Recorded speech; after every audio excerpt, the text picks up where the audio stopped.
Votre ex vous empêche de voir votre enfant et vous ne savez pas quoi faire. Bonjour à tous et bienvenue dans votre Minute Juridique. Je m'appelle Émilie Vergne et je suis avocate au barreau de Paris. Je suis compétente en droit des affaires, en droit pénal et en droit des personnes. Et là, aujourd'hui, nous allons faire un petit focus sur le droit des personnes avec un petit détour par le droit pénal. Alors, nous allons voir ce que vous pouvez faire quand votre ex vous empêche de voir votre enfant. Première chose, la communication. La communication. Deuxième chose, ça va être de faire des mains courantes pour monter votre dossier et de récolter des preuves. Je vais m'axer surtout sur les mains courantes parce que j'ai déjà fait une vidéo concernant toutes les preuves que vous pouvez réunir et je vous invite à regarder la vidéo en conséquence. Et puis la troisième chose, ça va être de saisir le juge aux affaires familiales comme c'est le cas aujourd'hui. Donc on va revenir point par point.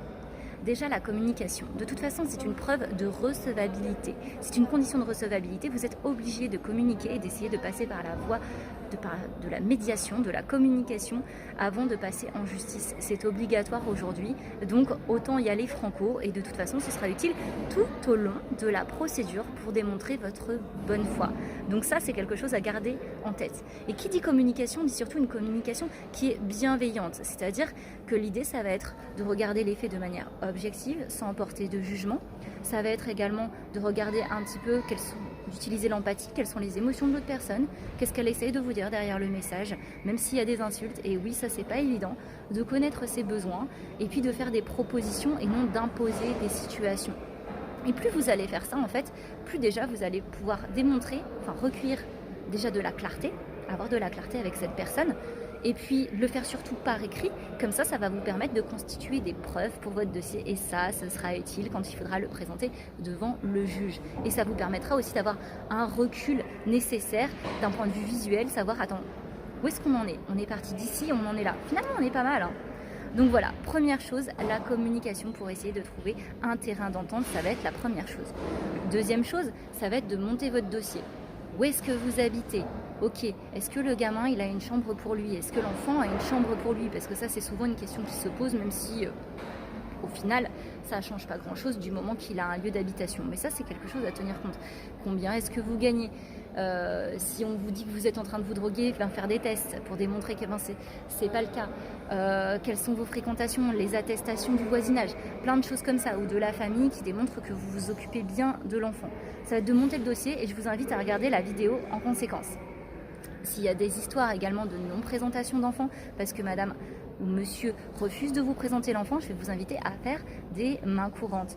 Des mains courantes auprès du commissariat, ça permet juste de montrer à la justice que vous avez fait un signalement, pas un signalement, mais que vous avez attiré son attention sur une irrégularité. Et sachez que la non-présentation d'enfant est quand même constitutive d'une infraction.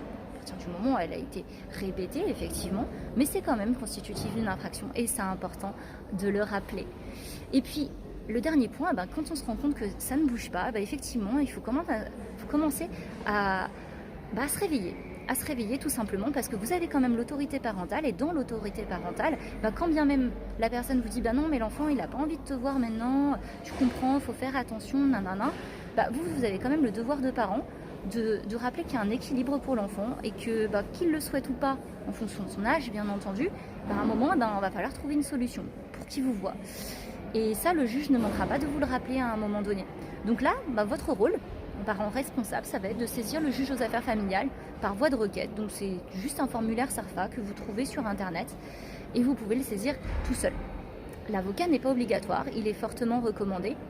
Déjà parce qu'il saura comment monter votre dossier, première chose. Deuxième chose, parce que vous allez vite vous rendre compte que devant le juge aux affaires familiales, on a tendance à perdre ses moyens. Et puis en plus, que lui, il va à l'essentiel et que toutes les histoires que vous êtes en train de raconter autour, il a autre chose à faire que ça. Donc il est très pragmatique, il vous demande des informations précises. Et l'idée, c'est de savoir vous mettre en avant à ce moment-là pour que tout simplement pour être entendu. Voilà, pour être entendu. Donc je répète, communication, ensuite constitution du dossier, quitte à faire des mains courantes derrière. Et puis troisième chose, on saisit le juge pour faire valoir ses droits. Alors oui, des fois c'est un peu plus compliqué. Là, par exemple, aujourd'hui, je vais devant le juge aux affaires familiales pour un monsieur qui s'est retrouvé je ne sais combien de fois en garde à vue pour des histoires de violence qui n'ont jamais été avérées. Voilà, et il y a une fois, on a même monté le dossier ensemble, ça a pris du temps, il s'est retrouvé 3 fois en garde à vue comme ça. Et puis la quatrième fois j'étais là. La quatrième fois j'étais là, on avait le dossier. Et la quatrième fois ça s'est pas passé de la même manière parce qu'il avait montré patte blanche. C'est vrai que c'est très désagréable dans ce genre de situation. Il y a des choses à faire. Sachez qu'il y a des choses à faire. Et le pouvoir est entre vos mains. La question c'est est-ce que vous voulez le reprendre ou pas? Voilà, j'espère que cette vidéo vous aura été utile. Si c'est le cas, je vous invite à la liker, à vous abonner à la chaîne, à la partager, envoyer des pigeons voyageurs, faire ce que vous voulez. Montrez-moi s'il vous plaît que ces vidéos vous servent et s'il vous plaît, merci pour votre soutien par avance. Voilà, je vous souhaite de passer une excellente journée et je vous dis à très vite. Merci, au revoir.